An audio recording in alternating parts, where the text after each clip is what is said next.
Jalgaon railway दुर्घटनेसंदर्भात Pachora शहर police ठाण्यामध्ये गुन्हा दाखल करण्यात आलेला आहे। कलम 194 अंतर्गत अकस्मात मृत्यूची नोंद करण्यात आली आहे। रेल्वे पोलिसांसह महाराष्ट्र पोलीस दुर्घटनेचा तपास करणार आहेत।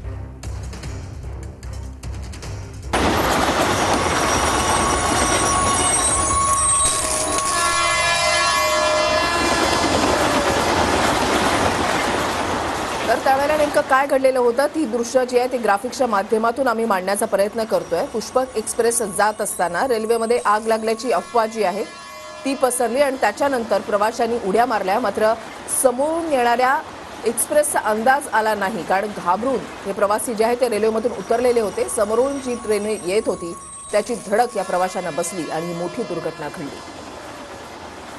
पवन येवले आमचे प्रतिनिधी आमच्या सोबत आहेत, अधिक माहिती जाणून घेणार आहोत। तर पवन, तपास कुठपर्यंत पोहोचलाय?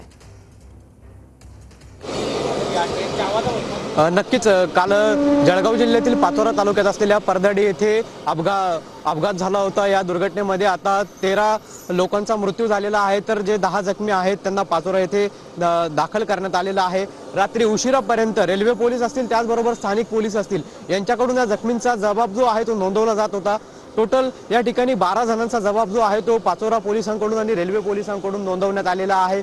खरं तर एका चहावाल्याकडनं या ठिकाणी आग लागल्याची अफवा पसरवल्या गेल्याची माहिती जी आहे ती मिळालेली आहे आणि त्या अनुषंगाने आता पोलिसांनी जो आहे तो तपास सुरू केलेला आहे।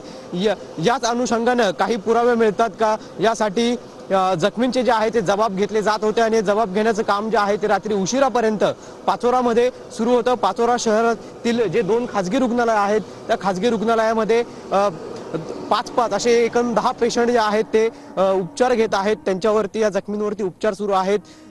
त्या 10 जखमी आणि 2 त्यांच्या नातलगांकडून जबाब जो आहे तो पोलिसांनी घेतलेला आहे आणि आता त्या अनुषंगाने तपास जो आहे तो पोलिसांनी आपल्याला या ठिकाणी चालू केल्याचं पाहायला मिळतंय।